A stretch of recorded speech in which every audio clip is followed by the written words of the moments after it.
Fitzgerald Kennedy, do solemnly swear.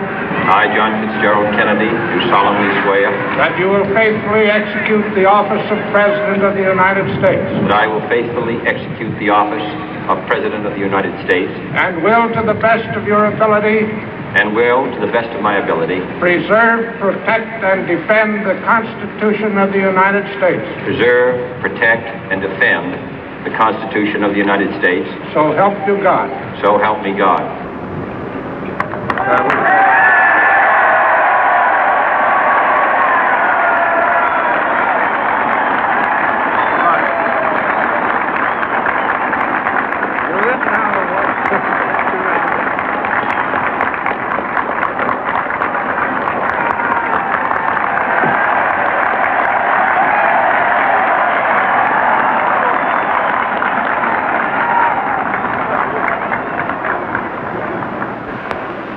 Vice President Johnson, Mr. Speaker, Mr. Chief Justice, President Eisenhower, Vice President Nixon, President Truman, Reverend clergy, fellow citizens.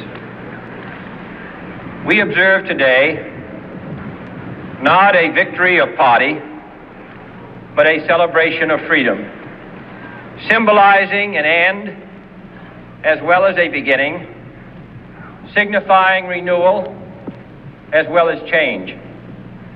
For I have sworn before you and Almighty God the same solemn oath our forebears prescribed nearly a century and 3/4 ago. The world is very different now, for man holds in his mortal hands the power to abolish all forms of human poverty and all forms of human life. And yet the same revolutionary beliefs for which our forebears fought are still at issue around the globe. The belief that the rights of man come not from the generosity of the state, but from the hand of God. We dare not forget today that we are the heirs of that first revolution. Let the word go forth from this time and place to friend and foe alike that the torch has been passed to a new generation of Americans born in this century, tempered by war, disciplined by a hard and bitter peace, proud of our ancient heritage, and unwilling to witness or permit the slow undoing of those human rights to which this nation has always been committed and to which we are committed today at home and around the world.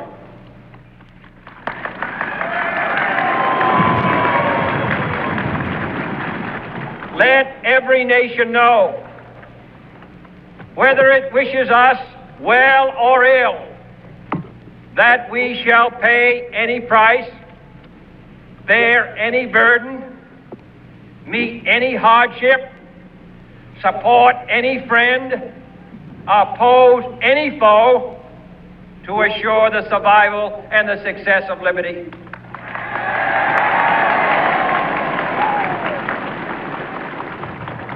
This much we pledge and more. To those old allies whose cultural and spiritual origins we share, we pledge the loyalty of faithful friends. United, there is little we cannot do in a host of cooperative ventures. Divided, there is little we can do, for we dare not meet a powerful challenge at odds and split asunder.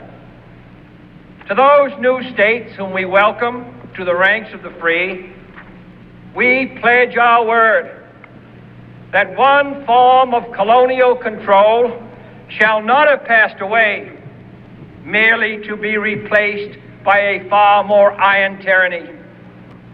We shall not always expect to find them supporting our view, but we shall always hope to find them strongly supporting their own freedom, and to remember that in the past, those who foolishly sought power by riding the back of the tiger ended up inside.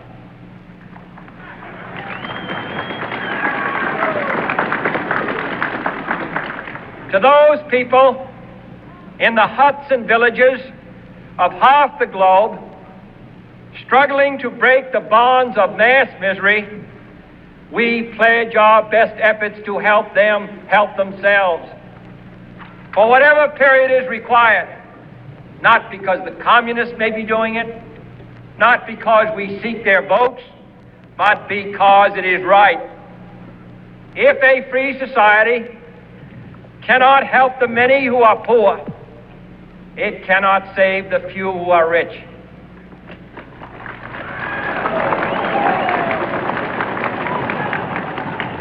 To our sister republics south of our border, we offer a special pledge to convert our good words into good deeds, in a new alliance for progress, to assist free men and free governments in casting off the chains of poverty.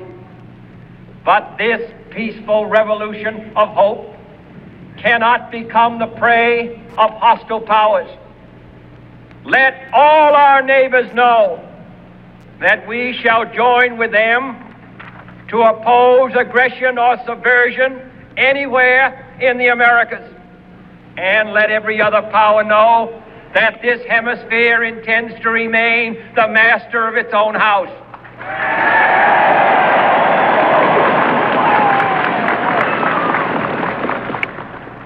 To that World Assembly of Sovereign States, the United Nations, our last best hope, in an age where the instruments of war have far outpaced the instruments of peace, we renew our pledge of support to prevent it from becoming merely a forum for invective, to strengthen its shield of the new and the weak, and to enlarge the area in which its writ may run.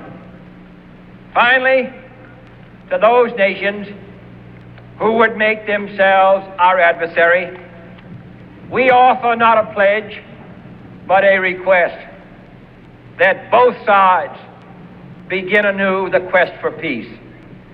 Before the dark powers of destruction, unleashed by science, engulf all humanity in planned or accidental self-destruction, we dare not tempt them with weakness, for only when our arms are sufficient beyond doubt can we be certain beyond doubt that they will never be employed. But neither can two great and powerful groups of nations take comfort from our present course, both sides overburdened by the cost of modern weapons, both rightly alarmed by the steady spread of the deadly atom, yet both racing to alter that uncertain balance of terror that stays the hand of mankind's final war. So let us begin anew, remembering on both sides that civility is not a sign of weakness, and sincerity is always subject to proof. Let us never negotiate out of fear, but let us never fear to negotiate.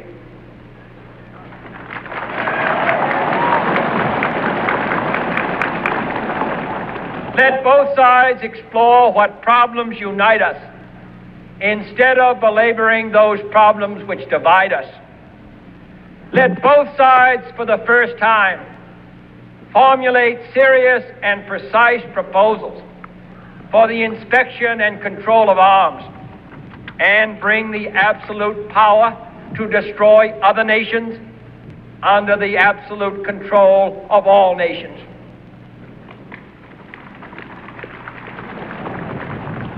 Let both sides seek to invoke the wonders of science instead of its terrors. Together, let us explore the stars, conquer the deserts, eradicate disease, tap the ocean depth, and encourage the arts and commerce. Let both sides unite to heed in all corners of the earth the command of Isaiah to undo the heavy burdens and let the oppressed go free. And if a beachhead of cooperation may push back the jungle of suspicion, let both sides join in creating a new endeavor, not a new balance of power, but a new world of law where the strong are just and the weak secure and the peace preserved. All this will not be finished in the first 100 days, nor will it be finished in the first 1,000 days, nor in the life of this administration, nor even perhaps in our lifetime on this planet. But let us begin.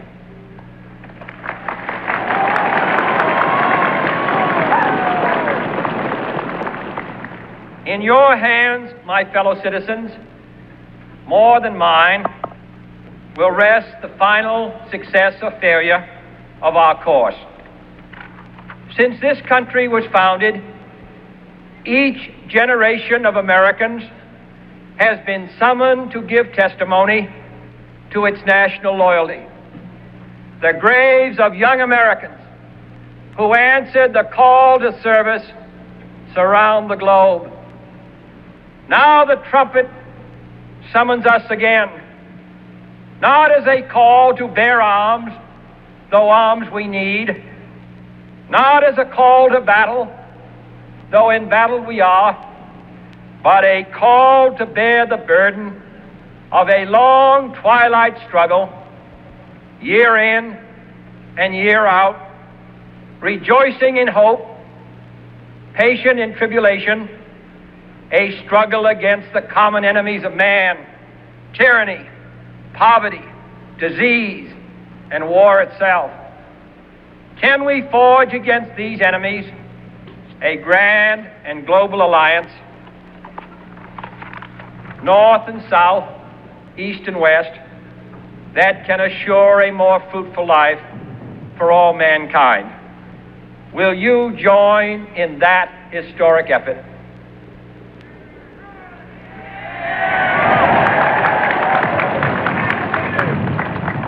In the long history of the world, only a few generations have been granted the role of defending freedom in its hour of maximum danger. I do not shrink from this responsibility. I welcome it.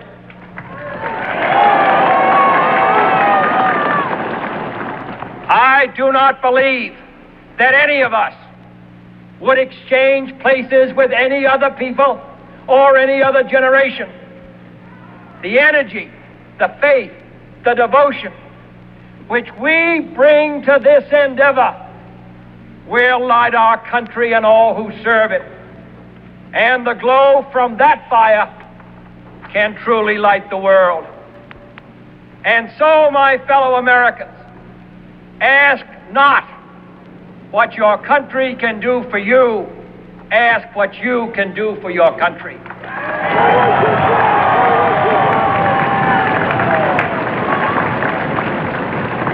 My fellow citizens of the world, ask not what America will do for you, but what together we can do for the freedom of man.